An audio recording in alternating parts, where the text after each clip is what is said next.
Hi friends, welcome to current affairs with Alka. June 12 daily current affairs നമുക്ക് നോക്കാം.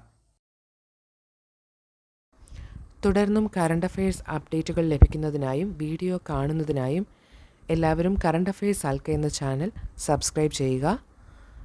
അതുപോലെ തന്നെ ഈ വീഡിയോ മറ്റുള്ളവരിലേക്ക് എത്തിക്കാൻ ഷെയർ ചെയ്യുക. J Clayton as intelligence chief. US president Donald Trump Jay ക്ലേറ്റനെ നാഷണൽ ഇൻ്റലിജൻസ് ഡയറക്ടർ സ്ഥാനത്തേക്ക് നാമനിർദ്ദേശം ചെയ്തു. ഇദ്ദേഹം ന്യൂയോർക്കിലെ സതേൺ ഡിസ്ട്രിക്റ്റിൻ്റെ യുണൈറ്റഡ് സ്റ്റേറ്റ്സ് അറ്റോർണിയും United States securities and exchange കമ്മീഷൻ്റെ മുൻ ചെയർമാനുമായിരുന്നു. സെൻട്രൽ ഇൻ്റലിജൻസ് ഏജൻസിയും നാഷണൽ സെക്യൂരിറ്റി ഏജൻസിയും ഉൾപ്പെടെ യുണൈറ്റഡ് സ്റ്റേറ്റ്സിലെ 18 ഇൻ്റലിജൻസ് ഏജൻസികളെ ഏകോപിപ്പിക്കുന്നതാണ് national intelligence director. Assam Nagaland ധാരണാപത്രം. ആസാമും നാഗാലാൻഡും തമ്മിൽ എണ്ണ പ്രകൃതിവാതക പര്യവേഷണവും ഉൽപ്പാദനവും ലക്ഷ്യമിട്ട് ധാരണാപത്രം ഒപ്പുവെച്ചു. ലക്ഷ്യം 31 വർഷത്തെ ഇടവേളയ്ക്കു ശേഷം നാഗാലാൻഡിലെ എണ്ണ ഉൽപ്പാദനം പുനരുജ്ജീവിപ്പിക്കുക, ഒപ്പം വടക്കുകിഴക്കൻ സംസ്ഥാനങ്ങളിലെ ഹൈഡ്രോ കാർബൺ സാധ്യതകൾ പ്രയോജനപ്പെടുത്തുക എന്നതാണ്. പ്രവർത്തന മേഖല. ഇരു സംസ്ഥാനങ്ങളുടെയും അതിർത്തിയിൽ തർക്കം നിലനിന്നിരുന്ന മേഖലകളിലെ 1000 കിലോമീറ്റർ സ്ക്വയറിലധികം സ്ഥലത്താണ് പര്യവേഷണം നടത്തുക. വടക്കുകിഴക്കൻ മേഖലയുടെ സമഗ്ര വികസനം എന്ന ലക്ഷ്യത്തിന് ഈ കരാർ വലിയ മുതൽക്കൂട്ടാകും. PM Mitra textile park. Karnataka സർക്കാർ കലബുറഗിയിലെ PM മിത്ര പാർക്കിൽ അടിസ്ഥാന സൗകര്യ വികസനത്തിനായി 390 കോടി രൂപ അനുവദിച്ചു. PM മിത്രയുടെ പൂർണ്ണരൂപം പ്രധാനമന്ത്രി mega integrated textile region and apparel എന്നതാണ്. ലക്ഷ്യം നൂൽക്കൽ, നെയ്ത്ത്, പ്രിന്റിംഗ് മുതൽ വസ്ത്രനിർമ്മാണം വരെയുള്ള എല്ലാ സൗകര്യങ്ങളും ഒരൊറ്റ കുടക്കീഴിൽ ഒരുക്കുക. 1000 ഏക്കറിലധികം സ്ഥലത്താണ് ഈ മെഗാ ടെക്സ്റ്റൈൽ ഹബ്ബ് വരുന്നത്. Karnataka industrial area development board അഥവാ KIADB ആണ് ഒന്നാം ഘട്ട വികസനത്തിന് നേതൃത്വം കൊടുക്കുന്നത്. റോഡ്, ജലവിതരണം, വൈദ്യുതി, മലിനജല സംസ്കരണ പ്ലാന്റ് തുടങ്ങിയ അടിസ്ഥാന സൗകര്യങ്ങളാണ് ഇതിൽ ഒരുക്കുന്നത്. Plug and play facility. വ്യവസായങ്ങൾക്കായി സൈറ്റുകൾ വേഗത്തിൽ സജ്ജമാക്കുന്ന പ്ലഗ് ആൻഡ് പ്ലേ മാതൃകയിലാണ് ഈ പാർക്ക് രൂപകൽപ്പന ചെയ്തിരിക്കുന്നത്. Meningitis B vaccination.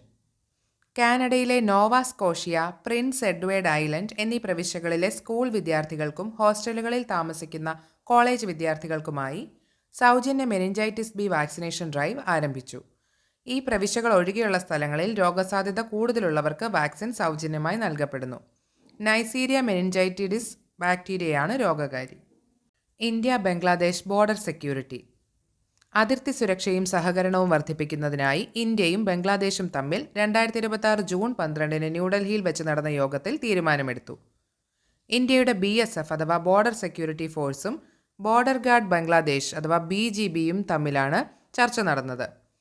സംയുക്ത പെട്രോളിംഗ്. അതിർത്തികളിൽ സംയുക്തമായി പെട്രോളിംഗ് നടത്താനും സുരക്ഷാ നിരീക്ഷണം ശക്തമാക്കാനും ഈ യോഗത്തിൽ തീരുമാനിച്ചു.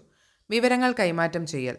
അതിർത്തി കടന്നുള്ള കുറ്റകൃത്യങ്ങൾ, മനുഷ്യക്കടത്ത്, കള്ളക്കടത്ത് എന്നിവ തടയാൻ തത്സമയ വിവരങ്ങൾ കൈമാറും. Indian high commissioner to Bangladesh. മുൻ കേന്ദ്രമന്ത്രിയും മുതിർന്ന രാഷ്ട്രീയ പ്രവർത്തകനുമായ ദിനേശ് ത്രിപാഠി ബംഗ്ലാദേശിലെ ഇന്ത്യൻ ഹൈക്കമ്മീഷണറായി 2026 ജൂൺ 12 ധാക്കയിൽ ചുമതലയേറ്റു. 2026 ഏപ്രിൽ 27 വിദേശകാര്യ മന്ത്രാലയം ഇദ്ദേഹത്തെ തെരഞ്ഞെടുത്തത്. ഈ സ്ഥാനത്ത് സേവനമനുഷ്ഠിക്കുന്ന ആദ്യത്തെ രാഷ്ട്രീയ പ്രവർത്തകൻ കൂടിയാണ് Dinesh Tripathi. Unified broadcasting rules under telecom act. 2026 June 12 telecom act പ്രകാരം പ്രക്ഷേപണ സേവനങ്ങൾക്കായി ഇന്ത്യൻ സർക്കാർ ഒരു ഏകീകൃത ചട്ടക്കൂടിൻ്റെ ഡ്രാഫ്റ്റ് കൊണ്ടുവന്നു. Television, radio, direct to home, head and in the sky, community radio, IPTV എന്നിവയെ ഒറ്റ നിയമത്തിലേക്ക് മാറ്റുക എന്നതാണ് ഈ ഡ്രാഫ്റ്റ് കൊണ്ട് ലക്ഷ്യമിടുന്നത്. ഇത് പ്രാദേശിക പ്രക്ഷേപകർക്കുള്ള ലൈസൻസിംഗ്, അംഗീകാര പ്രക്രിയ എന്നിവ ലളിതമാക്കും. പൊതു താൽപ്പര്യ പരിപാടികൾ. എല്ലാ TV ചാനലുകളും ദിവസവും കുറഞ്ഞത് 30 മിനിറ്റും എല്ലാ FM സ്റ്റേഷനുകളും ദിവസവും കുറഞ്ഞത് 1 മണിക്കൂറും ദേശീയ പ്രാധാന്യമുള്ളതും സാമൂഹിക പ്രസക്തിയുള്ളതുമായ ഉള്ളടക്കം സംപ്രേഷണം ചെയ്യണം. ഉള്ളടക്കത്തിൻ്റെ സ്വഭാവം. റേഡിയോ പ്രക്ഷേപകർ തങ്ങളുടെ പ്രതിദിന പരിപാടികളുടെ 20% പ്രാദേശികമായി നിർമ്മിച്ചവയായിരിക്കണം. ലൈസൻസ് കാലാവധി. TV ചാനലുകൾക്ക് 10 വർഷവും DTH സേവന വിതരണക്കാർക്ക് 20 വർഷവും പ്രൈവറ്റ് FM റേഡിയോകൾക്ക് 15 വർഷവുമാണ് ലൈസൻസ് കാലാവധി.